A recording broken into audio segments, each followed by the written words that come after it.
नमस्कार, खबर उत्तराखंड में आप सभी का स्वागत है। मैं हूं आपके साथ यश शुक्ला। रुक करेंगे खबरों का, लेकिन उससे पहले एक नजर सुर्खियों पर। विपक्ष पर सीएम धामी ने साधा निशाना, कहा जनता के सामने हो चुका है स्पष्ट, जो लोग मुस्लिम यूनिवर्सिटी बनाने की बात करते थे उस समय वो सरकार में आते तो उस दिशा में आगे बढ़ते। विकास नगर में होटल कर्मी की आत्महत्या का मामला, मृतक के मोबाइल से मिले 2 वीडियो में पत्नी और ससुराल पर लगाए आरोप, मौके से 9 पेज का सुसाइड बरामद। पौड़ी ने लीसा व दोहन पर जागरूकता कार्यक्रम, रोजगार और वनाग्नि रोकथाम का दिया गया संदेश।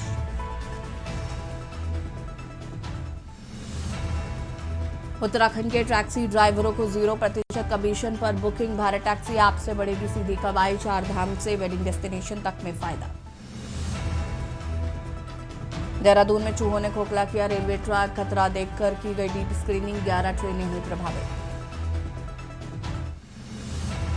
उत्तराखंड में देहरादून सहित 8 जिलों में बारिश बर्फबारी की संभावना, देहरादून में 9 डिग्री तक गिरेगा पारा, बाकी जिलों में मौसम साफ बना रहेगा। आप देख रहे हैं के न्यूज़, खबरों का सारथी। देहरादून से खबर आपको बता देते हैं, जहां पर मुख्यमंत्री एकल महिला स्वरोजगार योजना का शुभारंभ, सीएम पुष्कर सिंह धामी मुख्य अतिथि हैं। आपको बता दें कि कैबिनेट मंत्री रेखा आर्या रहेंगे विशिष्ट अतिथि। मुख्य सेवक सदन गढ़ी घाट में होगा आयोजन, योजना से एकल महिलाओं को स्वरोजगार से जोड़ने का लक्ष्य, महिलाओं को आर्थिक रूप से आत्मनिर्भर बनाने पर जोर।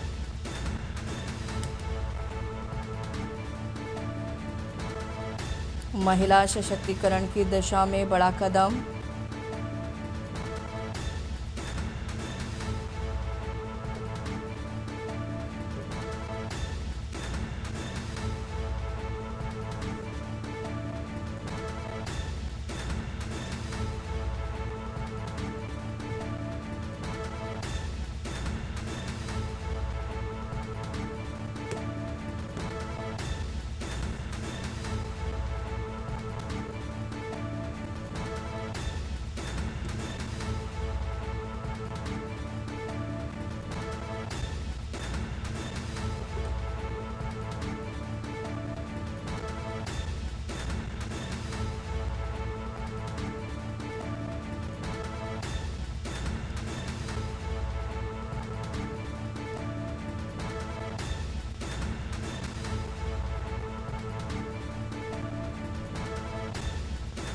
महिला सशक्तिकरण की दिशा में बड़ा कदम, महिलाओं को आर्थिक रूप से आत्मनिर्भर बनाने पर जोर।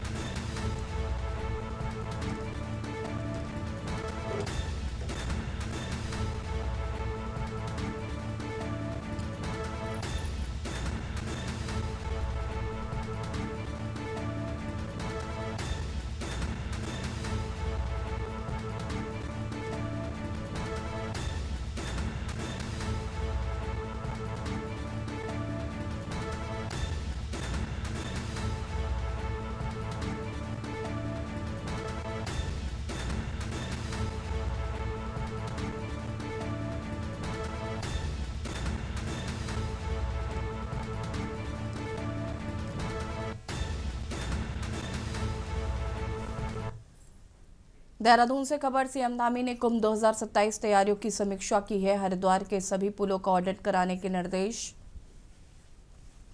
घाटों के सुंदरीकरण व पुनर्निर्माण पर विशेष जोर, श्रद्धालुओं के लिए सुरक्षित स्नान व स्वच्छता प्राथमिकता, भीड़ प्रबंधन की मजबूत व्यवस्था सुनिश्चित करने के निर्देश, सभी कार्य अक्टूबर तक गुणवत्ता के साथ पूरा करने का लक्ष्य, अखाड़ों को समय पर भूमि आवंटन सुनिश्चित करने के भी निर्देश जारी किए गए।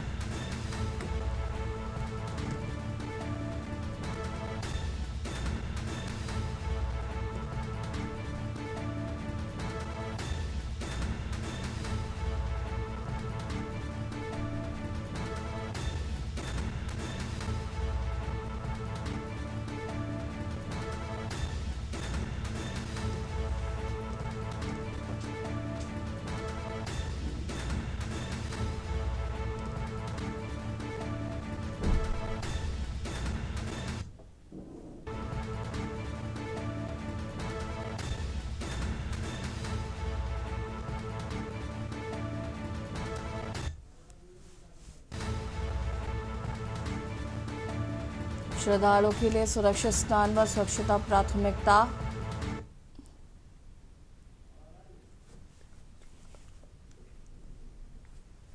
भीड़ प्रबंधन की मजबूत व्यवस्था सुनिश्चित करने के निर्देश जारी किए गए हैं। और इसी खबर पर ज्यादा जानकारी के लिए ब्यूरो चीफ राजेश वर्मा जी हमारे साथ जुड़ चुके हैं। राजेश जी, क्या कुछ जानकारी है? सीएम धामी ने कुंभ 2027 तैयारियों की समीक्षा की।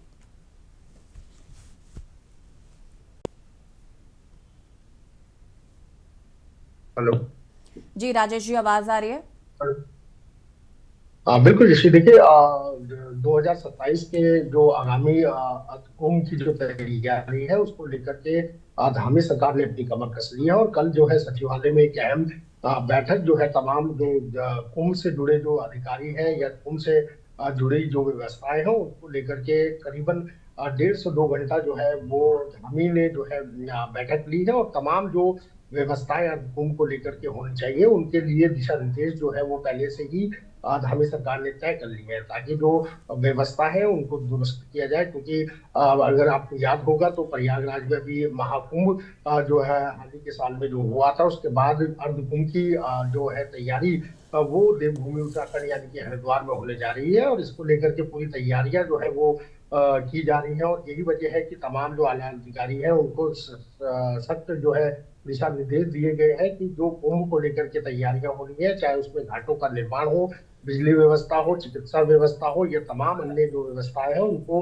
पहले से ही दुरुस्त कर लिया जाए। यानी कि जो तिथि है वो अक्टूबर माह तक की घोषित कर दी गई है कि अक्टूबर माह तक जो व्यवस्थाएं हैं, रोड जो बिजली से लेकर पानी की जो व्यवस्थाएं हैं उनको दुरुस्त कर लिया जाए, ताकि कोई भी भविष्य में किसी भी तरीके की व्यवस्थाएं जो है उसका सामना जो है वो आने वाले जो श्रद्धालु है उनको ना करना पड़े। तो क्या लगता है कि जैसी जो कुंभ की तैयारी है उसको लेकर के लगातार सरकार सचेत है और धामी सरकार लगातार चाहती है कि इस बार जो अर्धकुंभ है उसको एक बड़े आयोजक यानी कि महाकुंभ की भांति जो है उसकी तैयारी जो है वो की जाए। क्योंकि इस बार जो आंकड़ा है वो श्रद्धालु का बढ़ने की आशंका है। क्योंकि जब ये कुंभ शुरू होगा यानी कि जनवरी माह के शुरुआत यानी कि 2027 की शुरुआत में, तो कहीं ना कहीं मौसम की जो मौसम है वो समय भी सही होगा। और उसके साथ साथ देखिए चारधाम की यात्रा जो हर साल होती है तो उसकी भी तैयारियां उस समय पर चल रही होंगी। और आगामी 2027 में जो है चुनाव भी नजदीक है। तो तमाम ऐसे काम है जिनको लेकर के जो पहले से ही सरकार अपनी तैयारियों को दुरुस्त करना चाह रही है, ताकि कोई भी व्यवस्था या कोई भी इस तरीके के जो आयोजन है उनके द्वारा उनके चलते जो है कुंभ में किसी भी तरीके की अव्यवस्था पैदा हो। इसीलिए धामी सरकार ने कल जो है बड़ी एक अहम बैठक सचिवालय में रखी है। और तमाम जो अधिकारी हैं, आला अधिकारी हैं, उनको जो है वो दिशा निर्देश दिए गए हैं कि जो कुंभ की तैयारी है उसको लेकर 15 यानी कि अक्टूबर माह में जो है उसको पूरा कंप्लीट कर लिया जाए। और उसके बाद एक गाइडलाइन जो है वो इस बात की तैयारी की जा रही है कि अगर इसके बाद भी कोई आला अधिकारी अपने काम को लेकर के सख्ती या काम नहीं कर पाया तो कहीं ना कहीं उसके खिलाफ जो है सख्त जो है कार्रवाई जो करने के आदेश है वो भी धामी ने दे चुके हैं। तो कहा जा सकता है कि देखिए अब कुंभ की तैयारी है और कुंभ में इस बात का आंकड़ा जो है वो लाखों और करोड़ों में भी लगाया जा सकता है। क्योंकि इस बार की जो व्यवस्था है धामी सरकार की यही व्यवस्था है कि इस बार जो अर्धकुंभ है उसको एक कुंभ महाकुंभ की भांति उस तरीके का एक बड़ा आयोजन किया जाए। और तमाम जो श्रद्धालु देश दुनिया से इस अर्धकुंभ में गंगा स्नान के लिए आएंगे तो उनके व्यवस्था यानी कि खाने पीने, रहने और चिकित्सा की तमाम जो व्यवस्थाएं हैं उनको पहले से ही प्रशासनिक अमला जो है उसको दुरुस्त रखते हैं। जैसे शुक्रिया आपका राजेश जी तमाम जानकारी साझा करने के लिए। और बता दें आपको कि श्रद्धालु के लिए सुरक्षित स्नान और स्वच्छता प्राथमिकता अर्धकुंभ 2027 के लिए मुख्यमंत्री पुष्कर सिंह धामी ने समीक्षा की है।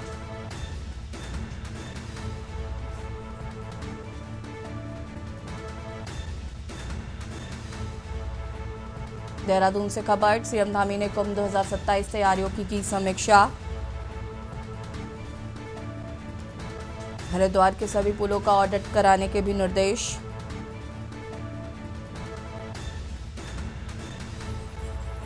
घाटों के सुंदरीकरण पर जोर, श्रद्धालुओं के लिए सुरक्षित स्नान व स्वच्छता प्राथमिकता।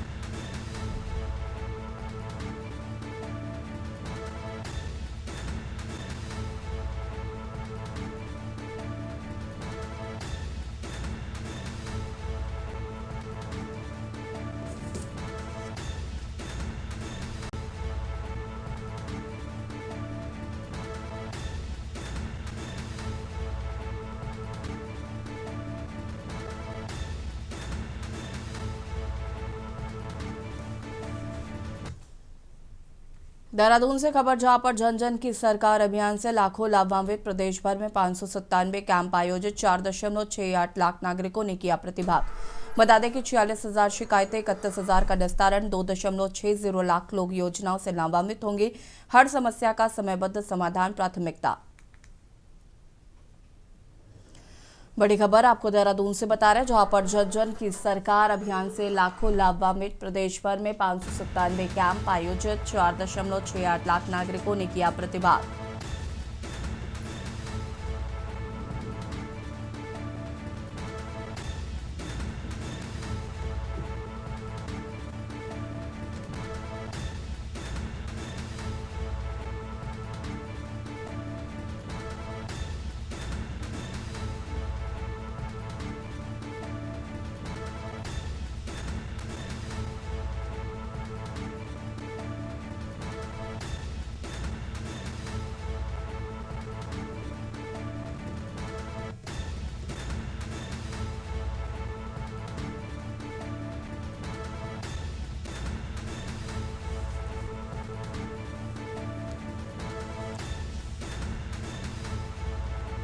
हर समस्या का समयबद्ध समाधान प्राथमिकता।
अंकिता भंडारी हत्याकांड को लेकर कांग्रेस पार्टी के नेताओं द्वारा बार बार आंदोलन करने पर भाजपा प्रदेश महामंत्री कुंदन परिहार ने कांग्रेस पार्टी पर हल्ला बोला है।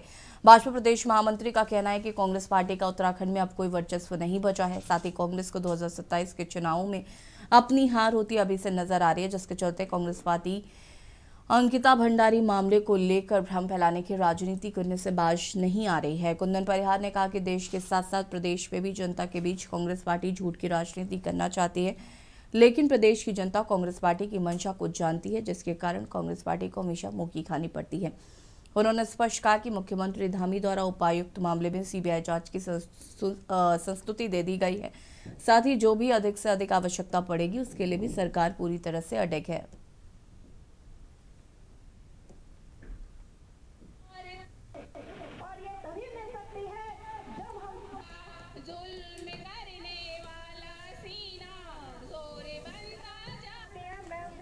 निश्चित रूप से कांग्रेस इस उत्तराखंड में अपनी जमीन को खो चुकी है। कांग्रेस को दूर दूर तक 2027 का चुनाव भी कहीं हाथ में नजर नहीं आ रहा है। तो कांग्रेस इस प्रकार के मुद्दों को लेकर के जनता का ध्यान भटकाना चाहती है और इस देश में भी कांग्रेस एक भ्रम फैलाना चाहती है और वही भ्रम इस उत्तराखंड में भी इस अंकिता भंडारी हत्याकांड के माध्यम से कांग्रेस फैलाना चाहती है। लेकिन जनता समझदार है। हम समझते हैं कि जिस प्रकार से इसमें कार्रवाई हुई है उस कार्रवाई के आधार पर और आगे भी जो इसमें मुख्यमंत्री जी ने कहा है कि जो भी इसमें हमें करने के लिए आगे होगा तो वो हम करेंगे। तो इस प्रकार से कांग्रेस को केवल और केवल अपनी राजनीति दिखती है, अपनी खोई हुई जमीन को प्राप्त करना चाहते हैं। इसके अतिरिक्त कांग्रेस का इन सब मुद्दों से कोई लेना देना नहीं। कांग्रेस चुनाव प्रबंधन समिति के अध्यक्ष एवं पूर्व मंत्री डॉक्टर हर्ष सिंह रावत ने कहा कि आगामी विधानसभा चुनाव में टिकट उसी को मिलेगा जो जीत सकता है। इसके विपरीत पार्टी के कुछ लोग अभी से राहुल गांधी और मल्लिकार्जुन खड़गे का नाम लेकर कह रहे हैं कि हमारा टिकट फाइनल हो गया है। उन्होंने चुटकी लेते हुए कहा कि टिकट तो राहुल गांधी का भी फाइनल नहीं है। टिकट को लेकर हर्ष सिंह रावत का उक्त बयान सोशल मीडिया पर भी वायरल हो रहा है।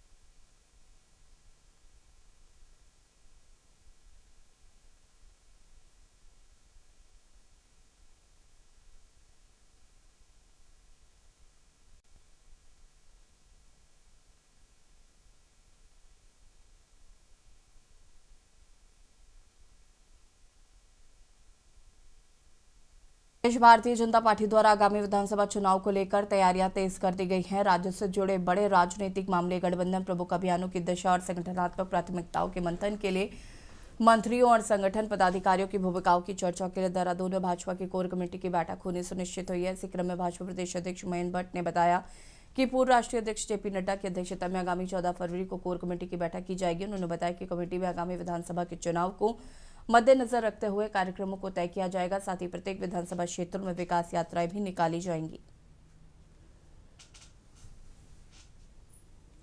देखिए 14 तारीख को बीजेपी की प्रदेश कोर कमेटी की बैठक होगी। हमारे पूर्व राष्ट्रीय अध्यक्ष जेपी नड्डा जी उस बैठक को लेंगे। अभी तक का कार्यक्रम उनका इस रूप में है। कोर कमेटी की बैठक में विधानसभा चुनाव की दृष्टि से पूरा कार्यक्रम लॉन्च किया जाएगा। कार्यक्रमों की श्रृंखलाएं बनेंगी, विकास यात्राएं हम प्रत्येक विधानसभा क्षेत्र में निकालेंगे। उन सारे विषयों को लेकर उस कोर कमेटी की बैठक के कार्यक्रमों की रचना को हम आपको देंगे और तिथिवार वो कार्यक्रम होंगे जो कार्यक्रम आपको बीच में देंगे। इसी बीच एक महिलाओं का बड़ा सम्मेलन हम लोग करेंगे और जिसमें बड़ी संख्या में, हजारों की संख्या में मातृशक्ति आएगी और जो भारतीय जनता पार्टी में इस बात का संकेत होगी कि उत्तराखंड की मातृशक्ति ये भारतीय जनता पार्टी खड़ी है। कांग्रेस चुनाव प्रबंधन समिति के अध्यक्ष एवं पूर्व मंत्री डॉक्टर हरन सिंह रावत ने कहा कि आगामी विधानसभा चुनाव में टिकट उसी को मिलेगा जो जीत सकता है। इसके विपरीत पार्टी के कुछ लोग अभी से राहुल गांधी और मल्लिकार्जुन खड़गे का नाम लेकर कह रहे हैं कि हमारा टिकट फाइनल है। उन्होंने चुटकी लेते हुए कहा कि टिकट तो राहुल गांधी का भी फाइनल नहीं है। टिकट को लेकर हरन सिंह रावत का उक्त बयान सोशल मीडिया पर वायरल हो रहा है। वहीं इस विषय पर भाजपा की भी प्रतिक्रिया सामने आई। भारतीय जनता पार्टी का कहना है कि कांग्रेस का अंदरूनी मामला है, लेकिन सब जानते हैं कि कांग्रेस में टिकट का बंटवारा कैसे होता है और आने वाला समय बताएगा कि कांग्रेस टिकट किसको और किस प्रकार देती है।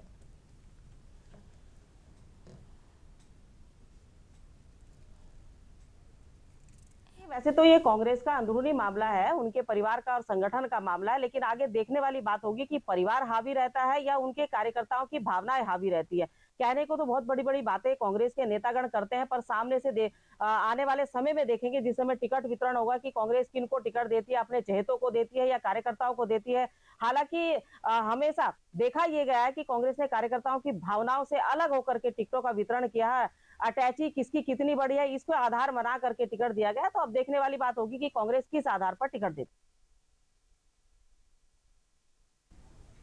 खबर विकासनगर से है, जहां पर एक होटल कर्मी की आत्महत्या के मामले में नया और अहम मोड़ सामने आया है। पुलिस को मृतक के मोबाइल फोन से 2 वीडियो मिले हैं जिनमें उसने अपनी मौत के लिए पत्नी और ससुराल पक्ष को जिम्मेदार ठहराया है। वीडियो सामने आने के बाद पुलिस ने मामले में आत्महत्या के लिए उकसाने का मुकदमा दर्ज कर जांच तेज कर दी है। मामला विकासनगर कोतवाली क्षेत्र की पहाड़ी गली का है। यहाँ रहने वाले 30 वर्षीय महेंद्र वर्मा शहर के एक होटल में काम करता था। बीते दिन देर शाम उसने अपने कमरे में फांसी लगाकर आत्महत्या कर ली। शुरुआती जांच में सामने आया था कि महेंद्र अपनी पत्नी के साथ चल रहे विवाद को मानसिक तनाव में था और सूचना मिलने पर मौके पर पुलिस पहुंची, जिसने शव को पोस्टमार्टम के लिए भेज दिया।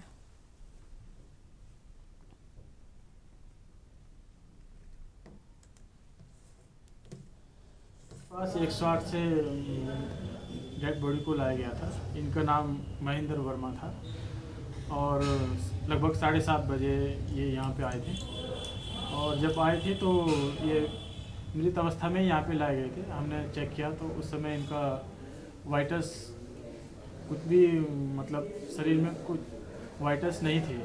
बीपी वगैरह, SpO2 ऑक्सीजन लेवल जो होता है वो कुछ भी नहीं आ रहा था। देखिए हमारे यहाँ पहाड़ी गली में एक जो है महेंद्र वर्मा ये रहते थे यहाँ पे अपनी पत्नी के साथ में, जो जानकारी मिली है। और ये लोग यही स्थानीय होटल में काम करते थे और कल शाम को सूचना मिली थी हमें थाने पर कि ऐसे ऐसे वहाँ पर एक आत्महत्या हुई है। मौके पर पुलिस टीम गई। इसके द्वारा पाया गया कि मृतक का भाई वहीं पर मौजूद था। उनके द्वारा बताया गया कि हम दरवाज़ा तोड़ के अंदर आए हैं और इसने पंखे से लटक कर फांस खाई थी और हमने इसको नीचे उतार दिया है। पुलिस के द्वारा तत्काल जो भी साक्ष्य थे मौके पर वो जुटाए गए हैं। इस दौरान पुलिस को 9 पेज का एक सुसाइड नोट भी मिला है। खबर पौड़ी गढ़वाल से है, जहां पर वन विभाग के तत्वाधान में लीसा विदोहन के माध्यम से रोजगार सृजन और वनाग्नि सुरक्षा को लेकर रामलीला मैदान में एक भव्य सांस्कृतिक कार्यक्रम का आयोजन किया गया है। कार्यक्रम का शुभारंभ मुख्य अतिथि क्षेत्रीय विधायक राजकुमार पुरी ने दीप प्रज्वलित कर किया। इस अवसर पर गढ़ रत्न नरेंद्र सिंह नेगी, अनिल बिष्ट सहित अन्य कलाकारों की सांस्कृतिक प्रस्तुतियों ने वन संरक्षण, लीसा विदोहन और वनाग्नि रोकथाम का संदेश आम जनता तक पहुंचाया। कार्यक्रम के संयोजक गजेंद्र पाठक ने शीतला खेत मॉडल को प्रस्तुत करते हुए इसे पर्यावरण संरक्षण, आजीविका संवर्धन और सामुदायिक सहभागिता का सफल उदाहरण बताया।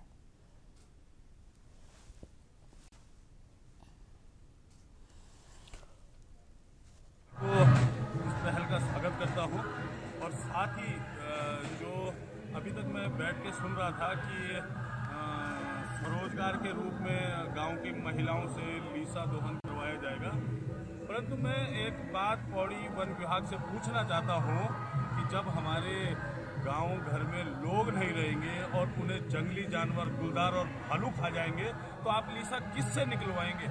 गढ़वाल वन प्रभाग में लगभग 70 से 80% वन क्षेत्र जो है वो चीड़ आच्छादित है और चीड़ हमारे यहाँ आरक्षित के अलावा वन पंचायत, सिविल तथा नाप क्षेत्र में भी पाया जाता है। तो ये मेरा व्यक्तिगत अनुभव रहा कि अल्मोड़ा में लीसा विदोहन की कार्रवाई होती है, जिससे लोगों को बड़े पैमाने पर रोजगार मिलता है, राजस्व भी मिलता है और वन विभाग के साथ लोग जुड़े रहते हैं। जनपद पौड़ी के अंतर्गत ये बहुत ही सुंदर कार्यक्रम आयोजित किया गया है। वास्तव में ये पहली बार देखने को मिला है कि वन विभाग के द्वारा इस तरह का कार्यक्रम आयोजित किया गया है, जिससे कि जंगलों को बचाने के लिए और जंगलों से हमको क्या लाभ मिलते हैं। चीड़ के पेड़ से, खासकर चीड़ का पेड़ जो है हमें रोजगार भी दे सकता है और इससे हमें दुनिया भर के लाभ होते हैं और पर्यावरण से लेके अन्य इससे बहुत सारे लाभ हम समाज को दे सकते हैं। खबर लक्सर से है, जहां पर भारतीय किसान यूनियन टिकैतगुट के कार्यकर्ताओं ने लक्सर शुगर मिल प्रबंधन एक किसान संगठन के पदाधिकारी पर मिलीभगत कर उत्तम शुगर मिल के गन्ना खरीद केंद्र को रायशी क्षेत्र में न लगने देने का आरोप लगाया। भारतीय किसान यूनियन टिकैतगुट के वरिष्ठ नेता सुंदर नागड़ सहित कई नेताओं ने रायशी में आयोजित किसान यूनियन की पंचायत में कहा कि और रायशी क्षेत्र के छोटे व सीमांत किसान अपना गन्ना बेचने के लिए परेशान है। उन्होंने कहा कि यहाँ के किसानों द्वारा उत्तम शुगर मिल का गन्ना खरीद केंद्र गाँव में स्थापित कराए जाने की मांग लंबे समय से की जा रही है, लेकिन लक्ष्य शुगर मिल के अधिकारी हुए भारतीय किसान संघ के कुछ पदाधिकारी द्वारा विरोध किए जाने के चलते यहां उत्तम शुगर मिल का गन्ना टोल केंद्र पर नहीं लग पा रहा है। उन्होंने कहा कि ऐसे में सैकड़ों गरीब परेशान हैं। उन्होंने चेतावनी दी कि यदि उनकी मांग के अनुरूप उत्तम शुगर मिल का गन्ना टोल केंद्र जल्दी ही नहीं लगाया गया तो वो बड़ा आंदोलन करेंगे। रणनीति तो यह है, हमारे मोदी जी भी ये कहें भाई जहाँ किसान को अच्छा लगे, जहाँ किसान को फायदा हो, अपना माल वहाँ डाल लो। तो इसमें लक्सर मिल का क्या रहेगा भाई, हम तो लक्सर मिल को आज तक गन्ना दे रहे, कोई दिक्कत नहीं है। किसान संघ की बात है, किसानों के हित की बात करनी चाहिए, किसानों के हित में लड़ना चाहिए। नाम के ही किसान संघ के नेता बने फिर रहे और दलाली कर रहे कहीं और की। हमारा ये था कि हम 3 साल से लगातार रायसी में एक लिबर्टी मिल का सेंटर मांग रहे थे, जिसकी लड़ाई हम लंबे समय से लड़ रहे थे। और ये लड़ाई हवा आज हमारी अगर पूरी होने के लिए कगार पर पहुंची तो उसमें भारतीय किसान संघ ने इसका विरोध किया। और विरोध करके वे बता रहे हैं कि हम भारतीय किसान यूनियन संघ के आदमी हैं। वे भारतीय किसान यूनियन संघ के कहाँ हो जाएंगे, वे तो एक मिल के दलाल हैं। फिर इसका मतलब तो ये कहा जाएगा उनमें तो कहीं मुझे बुआ आ रही इस बात को। मैं ये जानता नहीं कि उन्हें ये अच्छा लगा कि भाई मैं उस बू को कैसे करेंगे मैं। और खबर उत्तराखंड में फिलहाल इतना ही। देखते रहिए के न्यूज़ इंडिया। नमस्कार।